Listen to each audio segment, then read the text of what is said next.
Whether you're conquering professional exams or personal milestones, we welcome you to Beyond Clean's Confidence Certification, the 52-week test prep podcast series.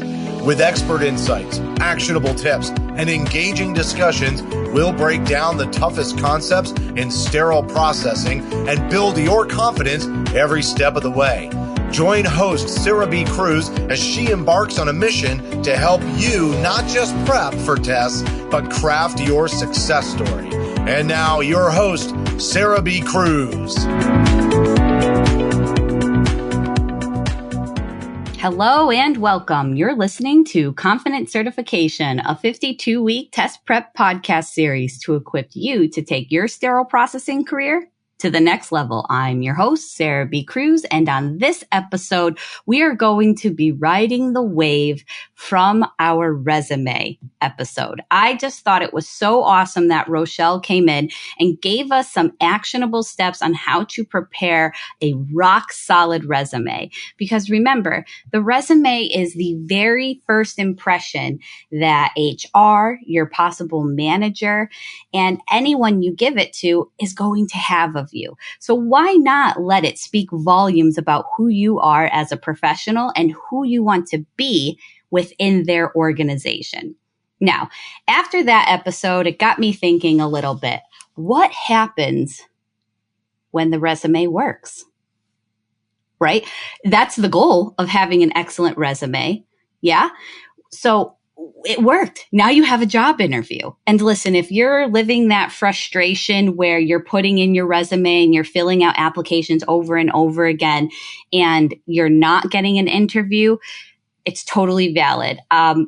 There are a lot of sterile processing technicians applying for jobs, right? And there's only so many jobs available. And this is not something that's unique to just sterile processing. All positions struggle with this. Okay. So totally valid. Don't give up. And I think it's super great that you all are applying now. That's right. If you're not applying now, start. What's the worst that happens? You don't get the job, right? And I know it's frustrating like we just talked about, but remain steadfast.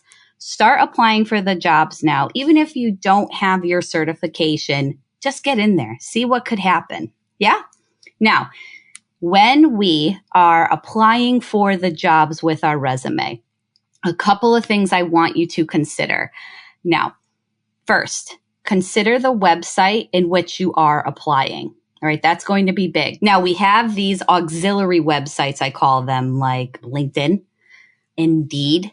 I think Monster is still a thing. Oh, I'm dating myself if it's not. Sorry, everybody. But if you're using auxiliary websites like that, or you're doing a Google search, I want you to go to the facilities website before you apply. Now, sometimes when positions go up on those auxiliary sites, and even the ones I didn't mention, they may already be filled and they haven't been taken down. Okay. So I don't want you to feel like you're putting out all these applications and nothing's happening when the job doesn't even exist anymore. Okay. I also want you to consider applying through multiple avenues. Now, if you've applied for a position on Indeed, okay, and then you go to the facilities website and you find that, yes, this job does still exist. It's on the facility website.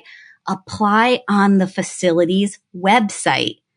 Now, does that mean you're going to be filling out the same questions over and over again? Yes, but it never is a bad thing to fill out for a position on multiple sites, right? And now, speaking of actually filling out the criteria, I want to encourage you to stay away from the phrase, see resume, all right? So, you can attach your resume like Rochelle helped us build. You can attach your resume to the application that you're filling out online. But when those boxes appear and they're asking you to answer the questions that very well may be on your resume, this is actually going to feed into the criteria that HR and your future manager have set. It's making that algorithm. So when all of the technicians or future sterile processing leaders apply, it's filtering through, right? Just like a nice cup of coffee in the morning. It's working through that filter. No grinds are getting in. And that's because they want to get the most viable candidate possible. So if you are just writing C resume, all they're learning about you is C resume. Okay. So don't get discouraged. Fill out the information again, even though it's frustrating, and just complete it right to that end point there. And while you're filling out that application, be sure you are aware of the words and language that are being used in the job description. If they're using words like team player, independent, self-motivating, be sure to put those in the application if you have the opportunity. Don't just go crazy writing every single word you see in a text box. That's weird. They're going to think something's wrong with you, okay? But really think about the language that they're using, because some of those terms, as well as requirements like experience and things like that, are part of that minimum standard that the HR and the manager have set. Now, if you're like, oh, Sarah, I don't even have experience, what did I just start the episode with? Apply anyways. You don't know what minimum threshold they set.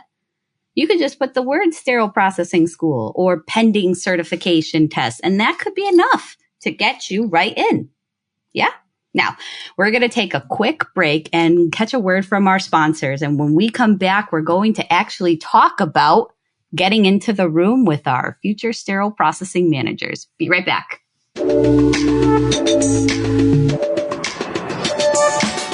It's time for our mid-episode confidence boost, where we focus on a key sterile processing test concept. Now, there's no guarantee these concepts will be on the test that you'll take, but they are key concepts to the workplace and are discussed in the literature. Today, we'll cover lumens. A lumen instrument refers to the open inner space of a tube, such as a suction tip. Be sure to use the appropriate size brush. Even then, certain cleaning challenges may arise when reprocessing lumens, as they vary in diameter and intricacy. It's important to flush lumens periodically during procedures to prevent biofilm formation and to include them in the point of use cleaning process. That's going to wrap this week's Bid Session Confidence Boost. Good luck.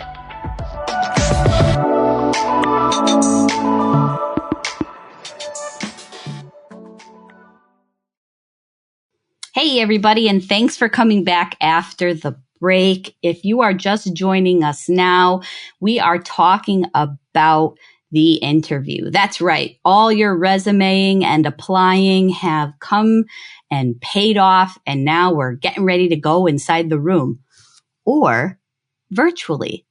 So I'm going to be speaking to preparing for an interview virtually and in person, because you should not be treating these like different entities. Now, the only exception is that you probably have to do business on the top and you can do party on the bottom if you're in virtual, right? Like no one's going to see your pajamas unless you get up in the middle of the interview if you're just wearing pajama bottoms, right? Whereas in person, I very much discourage wearing slippers into the room with your business casual attire. I digress. So now we're getting ready. We got the interview date. The first thing I want you to do is have a mock interview with yourself. That's right. I do my best thinking in the shower. I try to write ideas down as I get them. It leads to very wet notepads, but you know what? It's led to a lot of successful outcomes. So wherever you need to, do a mock interview with yourself. Ask questions and then think of how you would answer them. All right. Now, I'm not going to spend this episode talking about the hardest questions to answer because there are so many resources online that are available to that. Remember, make sure you're getting a good resource, make sure it's viable, make sure it's relevant, check your date. But I don't want to spend the time on this episode covering something that's already available. The big thing I want to express is that you are practicing. All right. Listen to the sound of your voice. I know that's hard for me. I even have a hard time listening to myself at conferences and listening to the replays of the podcast episodes, but listen to how you are speaking. What does your voice sound like? Now, practicing is going to make you feel more confident. If you're just saying something for the first time and you're feeling very timid about it, that's okay. It's okay to be shy. It's okay to be an introvert going into these situations. But listening and practicing builds confidence. And it also lets you evaluate your body language. Body language is important too, virtual or in person. Are you crossing your arms when you talk? Are you looking down and picking at your nails? All common symptoms of being unprepared or anxious or nervous, right? So pay attention to your body language and try to think of different tips or tricks you can use to keep you from crossing your arms. Me personally, when I'm presenting on stage, if you ever see my hand go into my pocket, it's because I actually have a little worry stone. Yeah, right. It's just a stone that has like a really deep groove or a really interesting feel to it. And I kind of just rub it and it helps me recenter myself. So I'm not saying pull out a bunch of rocks on the table for the interview, but do you have something that helps you become aware of your body language or have a healthy outlet, right? Now, I want you to consider your answers to the common interview questions. Again, we're going to look them up, and I'm not going to tell you what to say or which ones to look up because we have tons of resources. What I am going to do is talk about sentence structure, answer structure. The biggest advice I want to give anybody going into an interview is to get to the point. You're going to find that the interview times that you get are anywhere from 15 to 30 minutes long, tops. Now, in some facilities, they'll do the 30 minutes and then you can walk the facility or the department, and that would be awesome. That's usually a good sign that it's going pretty well. But when they're asking you things about, tell me about yourself. What critical feedback do you most often receive? Tell me about a time you overcame an obstacle. How do you handle stress? These questions are very vulnerable. And it's because the interviewer or your manager, I'm an educator, and fortunately the manager lets me sit in on interviews and I give my input. He makes the final decision. He's a good guy, but he lets me participate and listen. So when you're in those rooms, virtually or person to person, getting to the point is going to be important. Okay. Now, I've been charged with circling the drain, and I've had some really great feedback from colleagues that have helped me address that. So now I'd like to share that with you. I want to challenge you in your mock interview. And if you need to write this down, that's fine. Answer the question in 3 to 5 sentences. Okay. Try not to speak on a question for more than 3 minutes. And that doesn't mean you got to go talk like this really fast. That's not what I'm saying. That doesn't mean you get to take the same amount of words and just say them really fast. Remember, we're looking at our speaking voice, the tone, the tempo, the speed, things of that. So how would you answer the question, tell me about yourself, in 3 to 5 sentences? Okay. Any question that a manager or your future sterile processing manager, let's get excited, is asking you is because they're trying to get to know you and how you're going to benefit their department, their goals, and the patient's safety outcome. Okay, so keep that in mind. So for example, if somebody asked me to tell me about myself, I would say, there's that space word, right? If you can decrease ums, that's great. Like a coping mechanism for when you're nervous. But if someone said, Sarah, tell me about yourself, I would say, well, I'm a sterile processing professional with 16 plus years of experience.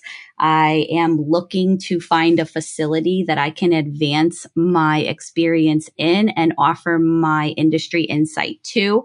I'm looking for an opportunity to really anchor in to a department so that I can continue to add to my industry experience. So any format of that, the main thing I'm trying to get to here is that I'm saying who I am, my credentials, and what I want to provide the facility. All right. I would probably tell them I'm an Aquarius too, but maybe I wouldn't, I'm one of those. Okay. So, but again, who I am, what I bring to the facility, Those are big things, okay? Now, tell me about a time you overcame an obstacle. Let's take that 3 to 5 sentence approach as well. Again, so when you answer questions like this, again, vulnerability. You don't want to say you got into a fight with somebody, okay? And then I think the biggest piece of advice I can give when going into a job interview is to prepare thoughtful questions for the interviewer. Keep in mind that when you are in an interview, you are also interviewing the people you're going to work with. You are deciding if you want to work with them, okay? So what questions would you ask them? You know, you could ask about pay, but I usually really discourage that in a job interview at first because typically it's HR that handles that with you, right? But some thoughtful questions that show you research the job. Ask about the hospital's mission statement. How do you apply the hospital's goals in your department? What type of response did your department have during COVID? How were you all impacted? Please, there have been a number of times where professionals don't utilize this time effectively. All right. Prepare questions for the interviewer because this will also teach them about what's important to you. Okay? Now, as we start to wrap this episode, let's get some homework. All right? First things first, print hard copies of your resume. Figure out if it's virtual or in person, and then don't forget to look at your travel arrangements for your interview. Give yourself time to figure out where you're going. All right. So if you have an interview on deck or you're getting ready for an interview, do all those things and make sure your map is updated and ready to get you to the next level of your career. Yeah. Thank you guys all again for listening today, and we'll talk to you soon. Bye. And that's going to do it for this week's episode. For more sterile processing education and resources, make sure to visit beyondclean.net or follow Beyond Clean on Facebook, LinkedIn, Twitter, and Instagram. And don't forget to check out over 1,000 SPD related videos at youtube.com/beyondclean. If you have any questions or comments for the show, you can reach out to info@beyondclean.net. Finally, make sure to download the Beyond Clean mobile app on the Apple and Android app stores so that you don't miss a future episode of any of the other awesome Beyond Clean podcasts. My name's Sarah B. Cruz, and you've been listening to Confidence Certification. Until next time, keep fighting dirty and pass that test with confidence. The views and opinions expressed in this podcast series are of Sarah B. Cruz only and do not represent the companies she works for or collaborates with.